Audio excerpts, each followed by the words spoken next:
કે વૈષ્ણવના મેતા શંભુ, કે શિવજી જે છે પરમ વૈષ્ણવ છે. તો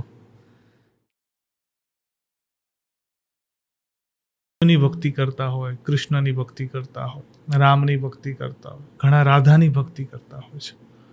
મૂળ તો એક જ છે બધું કે અલગ અલગ છે? હા, એકચ્યુઅલી શ્રીમદ ભાગવતમની અંદર અને ભગવદ્ ગીતાની અંદર ભગવાન સ્વયં પોતે એમ કહે છે કે હું ભગવાન છું. એટલે કૃષ્ણ પોતે એમ કહે છે કે I am the supreme personality of Godhead, right. So અને શ્રીમદ ભાગવતમની અંદર બી ઘણી જગ્યાએ અત્યારે આપણે એટલો સમય નથી, બાકી જ્યારે કોઈક વાર તમે ચર્ચા કરી ત્યારે ફરીથી એકવાર આપણે તમને કહી શકું કે અલગ અલગ અધ્યાયની અલગ અલગ સ્કંદની અંદર પ્રૂવ થયેલું છે કે ભગવાનની ડેફિનેશન, કે ભગવાન કોને કહેવાય.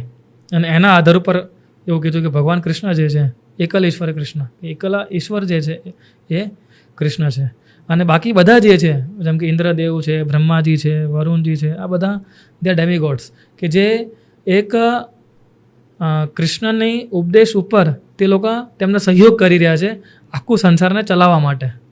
અને ઇવન શિવજીની વાત કરીએ આપણે તો ભાગવતમમાં તો ઉલ્લેખ છે કે વૈષ્ણવના મેતા શંભુ, કે શિવજી જે છે પરમ વૈષ્ણવ છે. તો કે આજે હું બી પહેલાં શિવ ભક્તો હતો ઇસ્કોનમાં જોડાયો પહેલાં, અને આજે મને બી એમ લાગે છે કારણ કે મેં ભગવાન શિવની કૃપાથી આજે મને કૃષ્ણ ભક્તિ મળી છે. નરસિંહ મહેતાજી હતા એ બી પોતે શિવ ભક્ત હતા, અને શિવજીને જ્યારે પ્રસન્ન કર્યા તેમને, અને શિવજીએ એમને કૃષ્ણ ભક્તિ તરફ વાળ્યા, હે ને. એટલે પણ આપણે ધ્યાન રાખવું જોઈએ કે આ બધા લોકો જે છે આપણાથી તો મોટા જ છે ને, તો બધાનું આદર અને સન્માન જે છે એ જળવાઈ રહેવું જોઈએ.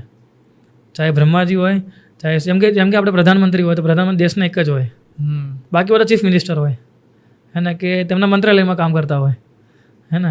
સો આ બધા જે ડેમિગોડ્સ જે છે, જે દેવતાઓ જે છે, તેમને અલગ અલગ ભગવાને શું કર્યું છે, તેમને ડિપાર્ટમેન્ટ આપેલા છે અલગ અલગ. ઇન્દ્રનું ડિપાર્ટમેન્ટ કયું છે? વોટર ડિપાર્ટમેન્ટ, વરસાદ પાડવો. વાયુધનનું ડિપાર્ટમેન્ટ શું છે? એર ડિપાર્ટમેન્ટ, કે તેમને હમણાં હવા લઈ લે તો શું હાલત થાય આપણી. હમણાં સૂર્યદેવ માન લો ફોર એક્ઝામ્પલ એમ કહી દે કે સોરી આજે થોડું મોડું થઈ ગયું ઉઠવામાં, તો આપણી શું પરિસ્થિતિ થાય, રાઈટ. આખું ચક્ર બદલાઈ જાય. સો આ બધા જ જે છે એ ભગવાનની પ્રસન્નતા માટે એ કામ કરી રહ્યા છે એમ, હે ને.